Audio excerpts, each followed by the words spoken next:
오랜만에 뵙는데요. 저는 장기센터 양재석입니다. 오늘 말씀드릴 내용은 어려운 문제라서 다 이해하시지 못하더라도 잘 안 들립니다. 교수님 잘 안 들려요.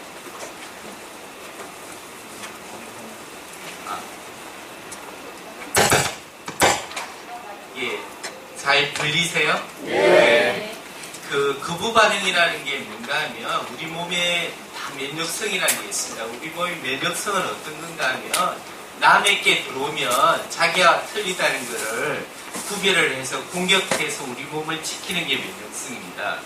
그래서 외부의 균이 들어오면 죽여서 자기를 방어하려는 좋은 건데요. 신장이나 간을 남한테 받았는데 좋은 거잖아요. 근데 이제 우리 몸의 면역률이랑 이런 좋은 남의 장기를 구별을 못해요. 그래서 다 남으로 생각하면 공격하는 게 자연스러운 일반적인 반응이죠. 그래서 그거를 거부 반응이라고 해요. 보통 병균을 공격해서 우리 몸을 지키는 것은 이제 좋은 일이지만 장기를 공격하는 게 좋은 일이 아니기 때문에 이제 억지로 이 거부 반응을 억제하는 면역성을 떨어뜨리는 약을 드시는데 그게 면역 억제제가 되겠습니다. 그래서 거부 반응을 왜 생기는가 하면 남의 걸 받았기 때문에 필연적으로 생깁니다. 안 생기는 경우도 있죠. 약을 다 끊더라도 안 생기는 경우가 있는데 간이식에서는 한 5명에 1명 중 그런 현상이 발생을 합니다.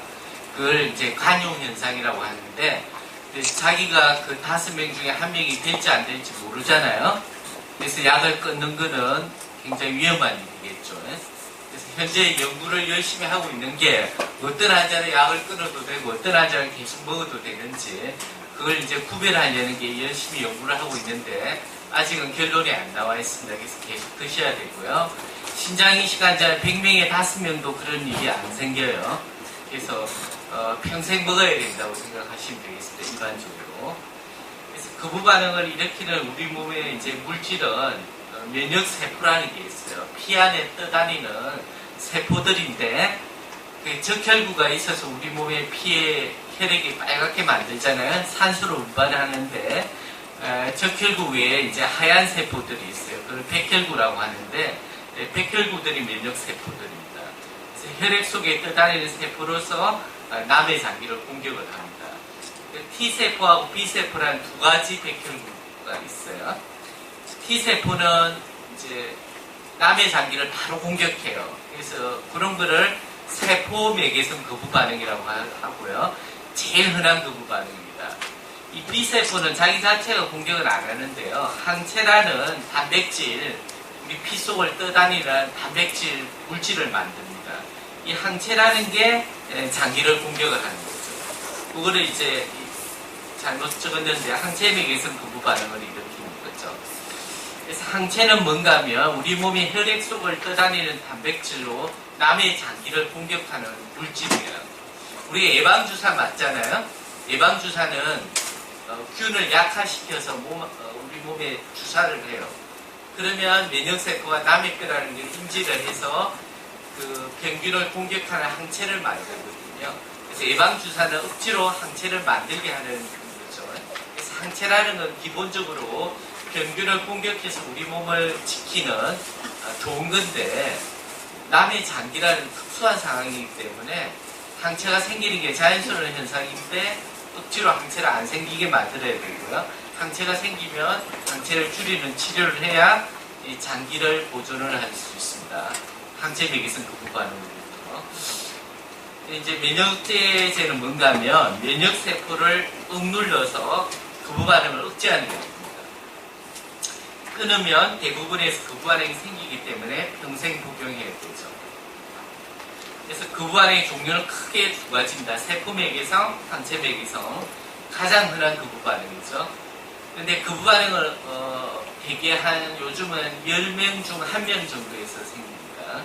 그래서 거부 반응의 70, 80%는 세포 맥에서 거부 반응이죠. 그래서 면역세포가 직접 공격하는 거고요. 항체 맥에서 거부 반응은 혈액형 부족한 장기 이식이나 옛날에 이식 경험이 있는 재이식 환자들, 수혈을 많이 받아서 이런 항체들이 굉장히 많은 환자들이 있어요. 그걸 고도 감작 상태라고 하거든요. 감작이라는 게 이제 민감해졌다는 얘기입니다. 남의 장기나 남의 피에 민감해졌다는 얘기인데, 이런 경우에 이제 재이식을 하면 이미 이제 항체들이 생기고 있으니까 바로 공격할 수 있는 문제가 되죠. 그래서 항체가 이제 장기를 공격하는 거죠. 근데 항체들이 이제 많은 종류가 있는데, 비형간염 예방접종 맞아서 생긴 항체는 비형간염균을 죽이는 항체잖아요. 그런 항체는 장기를 일반적으로 공격하지 않습니다. 그럼 어떤 항체가 우리 장기에 위협이 되는가 하면 주신부를 특히 찝어서 공격하는 항체들, 요게 문제가 됩니다. 그래서 그거를 공여자, 이제 장기를 준 분이죠. 공여자 특이 항체라고 하는데, 그래서 항체 검사를 해서 공여자를 특히 찝어서 공격하는 공여자 특이 항체만이 공격을 한다고 생각하시면 되겠습니다. 그래서 가장 문제가 되는 게 이제 공여자를 공격하는 항체인데요. 우리 공여자가 가지는 서로 사람과 사람 간의 차이는 되게 많잖아요. 그래서 모든 공여자를 공격하는 게 문제가 되는 건 아니고요. 사람마다 가지고 있는 조직형이라는 그런 특수한 그 물질 항원이 있어요. 그래서 그 조직형을 공격하는 항체가 제일 중요하고 장기를 공격하는 굉장히 위험한 물질들이 있습니다. 그래서 공여자를 공격하는데 특히 조직형이라는 걸 공격하는 항체가 가장 문제가 된다. 이렇게 생각하시면 됩니다. 조직형이라는 게 뭔가 하면 우리 몸에 표현이 되어 있는 단백질이에요. 근데 사람마다 제일 틀린 단백질이에요. 그래서 우리가 이제 누가 범죄 현장에서 누구 이제 범인들이 이제 흘리고 간 머리카락이나 범인의 체액에서 바로 요 조직형을 검사하는 거예요. 요걸 검사해가지고 누구라는 걸 알아맞추는 겁니다. 이유는 조직형이 워낙 굉장히 다양해서 사람마다 틀리거든요.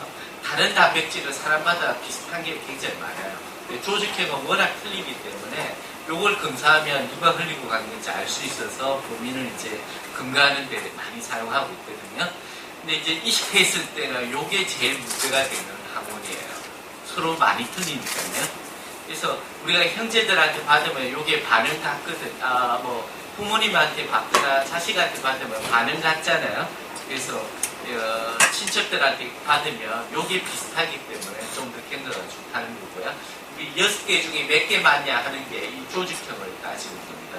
그래서 조직형이 1형이 있고 2형이 있는데 1형에서는 A하고 B를 주로 보고요. 2형에서는 DR이라는 걸 주로 봐요. 그래서 이게 부모님으로부터 유전자를 하나씩 받으니까 2개잖아요. A, B, DR이 3개고 그러니까 3 곱하기 2 하면 6개가 되는 거잖아요. 그래서 6개 중에 몇 개가 맞냐 이렇게 따지고 있습니다.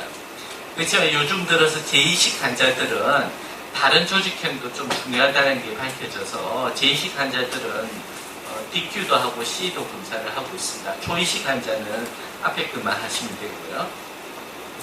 이 조직형이 이제 서로 틀린데 옛날에 수혈을 받았으면 피도 남의 거 아니에요.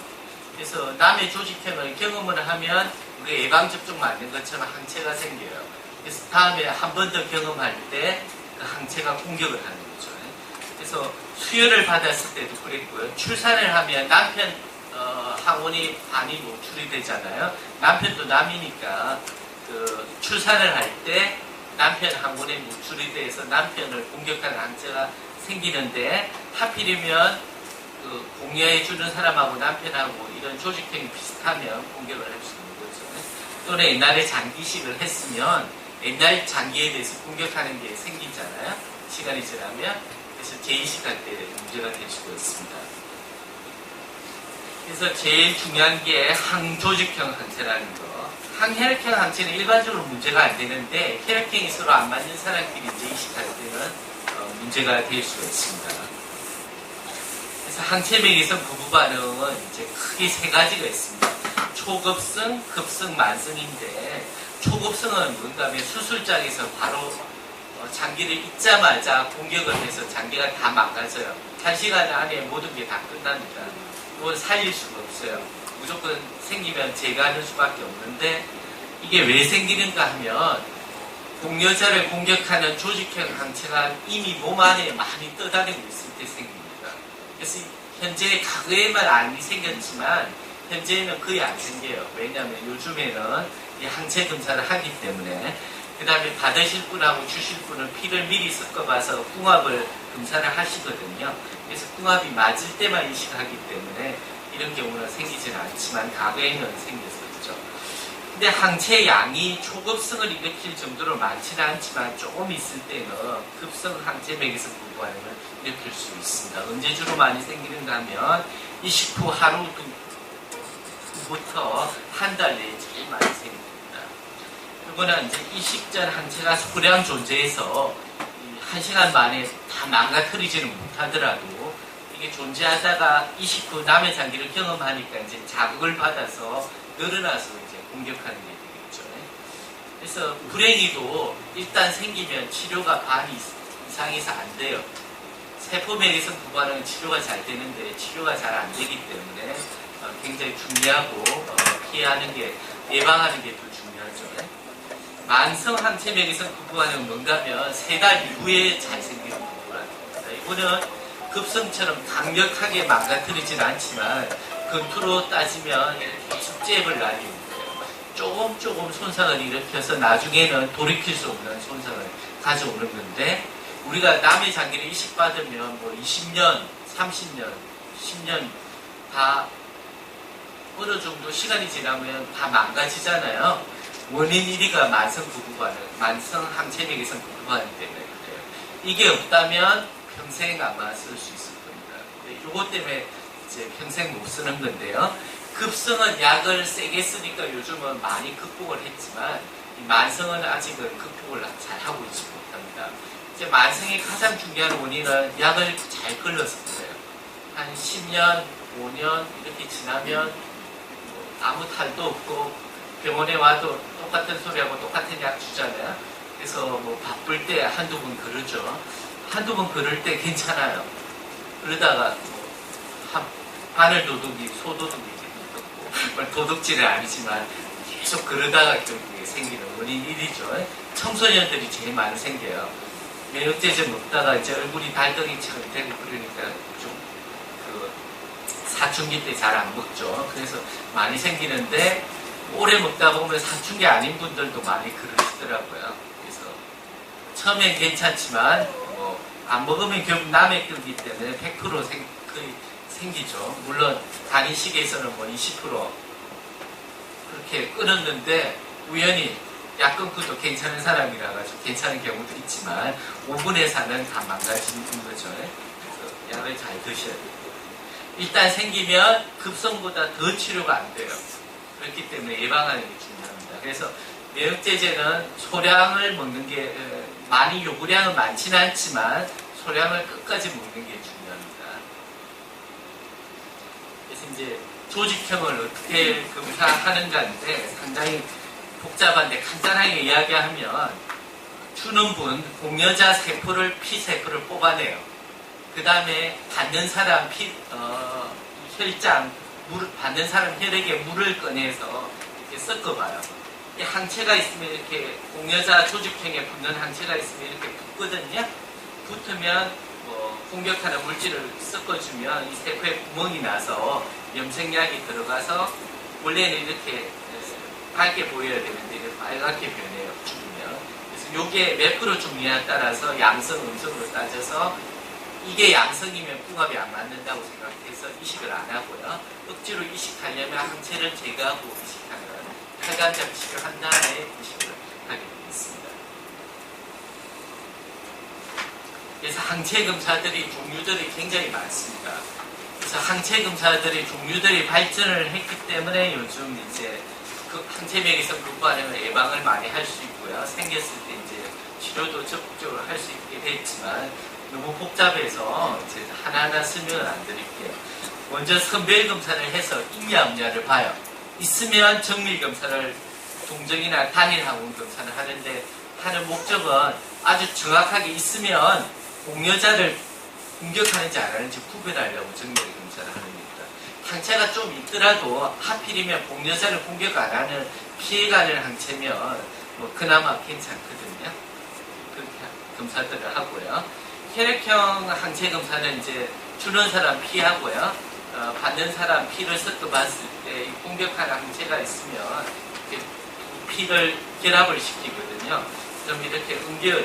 그래서 옮겨서 얼마나 계속 피를 묽게 했는데 어느 정도 옮겼냐 봐서 몇 대 몇이다 이렇게 따져서 재고 있습니다. 치료는 세포맥에선 거부 반응일 때는 스테로이드 약 드시는 거 있잖아요. 소론도, 탈코드 그거를 주사로 고용량을 맞아요. 그러면 75% 4분의 3이 치료가 됩니다. 그렇지만 4분의 1을 안 들어요. 그럴 때는 ATG라는 입원해서 만든 주사가 있습니다. 이 목에 도관을 넣어서 5일 내지 2주간 주사를 맞는데 이 안 듣는 사람의 60%는 치료가 되니까 곱하기 하면 한 15%가 들어요. 그래서 이 두 가지 치료로 90%가 치료가 됩니다. 10%는 안 들어요. 굉장히 불행히도 안 듣는데 나머지는 이것저것 치료를 해보는데 10%는 듣는 사람도 있고 안 듣는 사람도 있고 그렇습니다. 항체맥에성 거부 반응은 세포맥에서는 90% 치료되지만 반도 안 들어요. 일단 생기면. 그래서 약을 잘 드시면서 예방하는 게 중요하고요. 생겼을 때는 면역세포, 항체를 만드는 면역세포를 죽이는 주사가 리투키맘이나 볼테조밀이에요. 리투키맘은 보험이 되고 볼테조밀은 보험이 안 되는데 이 보험 안 되는 게 더 효과적입니다. 그래서 대개는 앞에 걸 먼저 써보고요. 잘 안 들으면 뒤에 걸 쓰는데 뒤에 거는 부작용도 좀 있고 그렇습니다. 그 다음에 이미 생긴 항체는 뭐 세포를 죽인다고 없어지진 않죠. 그건 피를 뽑아내서 투석처럼 항체를 제거해주고 깨끗해진 피를 다시 집어넣는 혈장 교환술을 이렇게 반복적으로 하면 이미 생긴 거는 제거하게 되겠죠. 그래서 그런 치료가 1차 치료고요. 잘 안 들으면 다른 보험 안 되는 주사들을 하고 있고요. 요거는 이제 보험을 해보려고 아마 지금 그 심폐원에서 대전 중인 걸로 알고 있고요. 그래도 안 들으면 에클루즈맙이라는 신약을 쓰는데 치료비가 5억 정도 들어요. 보험 안 되면. 그래서 우리나라에 이제 막 들어왔는데 카피 약도 요즘 만들었더라고요. 아직은 좀 비쌉니다. 그래서 그런 치료, 혈장 교환술 있죠? 입청에 가시면 이제 피를 뽑아내서 항체는 제거해주고요. 깨끗해진 피를 집어넣는데 이제 보충해주는 액도 이제 집어넣기도 합니다.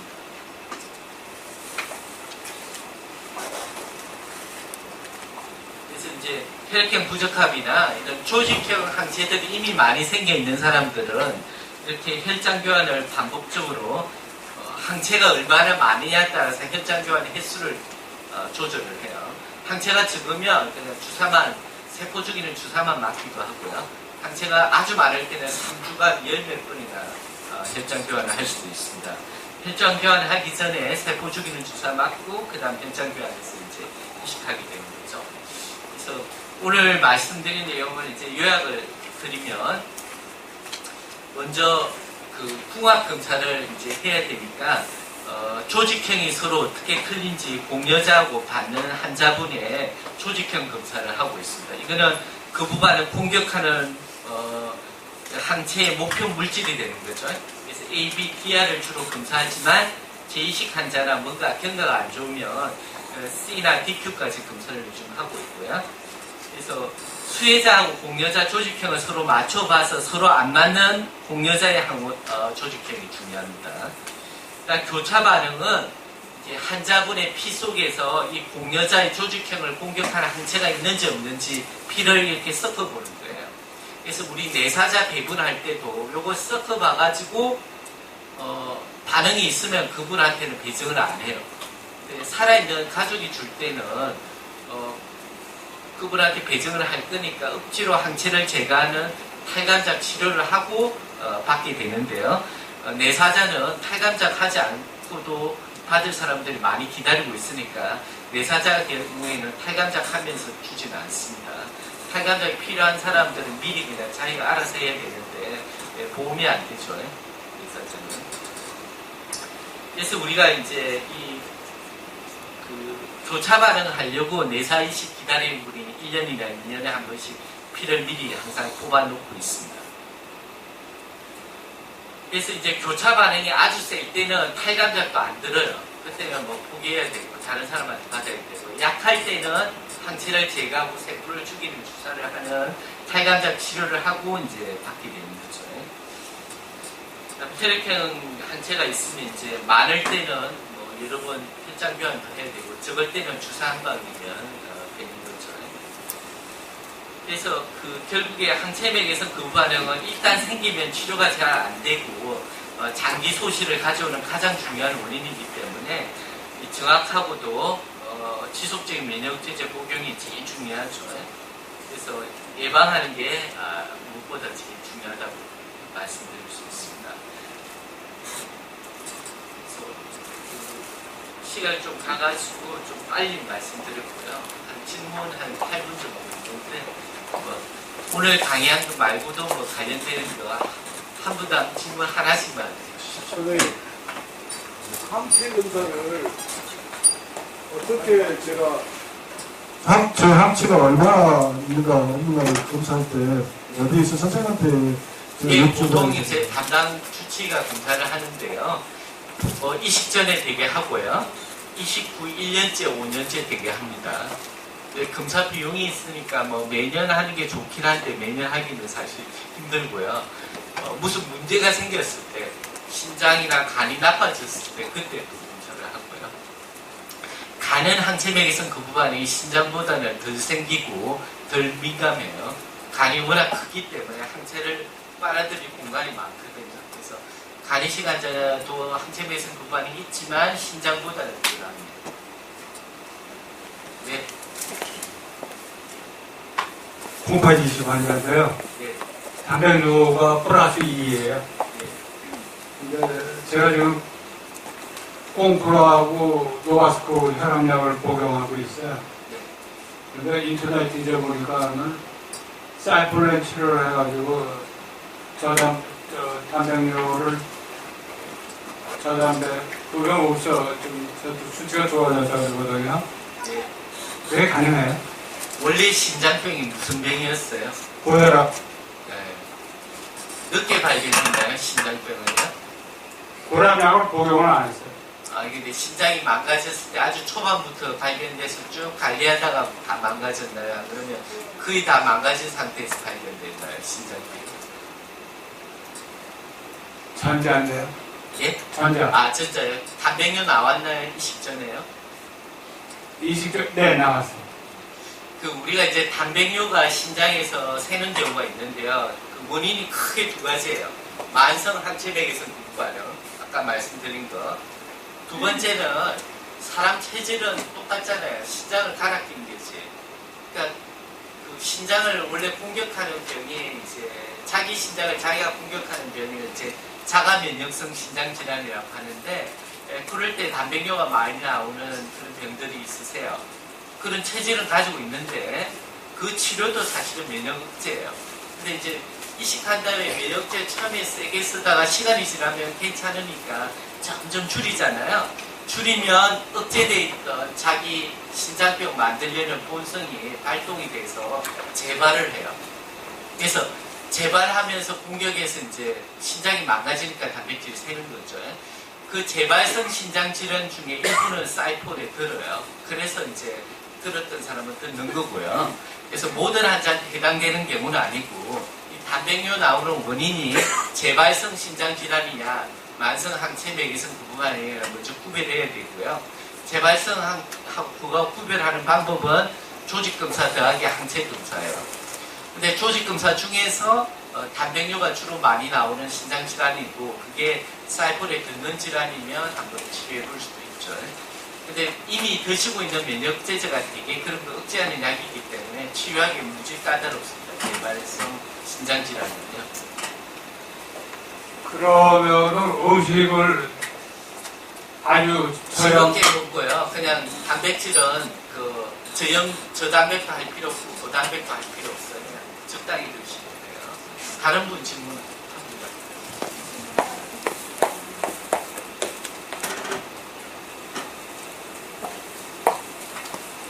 만약에요, 네. 엄마가 간염 환자일 때 예. 아이를 낳게 되면 예. 예전에 면역 글로불린이라는 주사를 맞췄거든요. 예. 그 주사를 맞은 아이가 이 다음에 항체가 생겼을 경우에 예, 그 부모가 간 이식을 해야 될 경우가 생기면 네. 이식을 해줄 수가 있습니까? 그 애는 그러면 간염은 안 걸렸고요. 항체가 일단 생겨 있는 예, 그럼 상태에서 가능할 것 같아요. 그럼 나중에 그 항체가 생기면 그 아이하고 엄마하고 조직이 그 맞아야 이식을 할 수 있는 거잖아요. 예, 그런데 이제 뭐 아까 6개 있잖아요. 그거는 잘 맞으면 잘 맞을수록 성적이 좋다는 거고요. 기본적으로 피 섞어봐서 반응 없으면 누구랑 기증 가능해요. 일단은 수술하기 전에 그 조직을 검사할 때 조직을 실제로 간에서 조직을 빼서 검사하는 아니에요. 건가요? 피 검사를 해요. 알겠습니다. 저 우리 장기센터 홈페이지가 있는데요. 여기 책자 뒷면에도 있던데요. 그거 오늘 질문 못 하신 거 시시콜콜한 거 뭐 다 올리시면 코디하고 제가 답변하니까요. 그 다음 강의가 있어서 질문 못 하신 거는 홈페이지에 올려주시면 답을 성실하게 올리도록 하겠습니다. 감사합니다.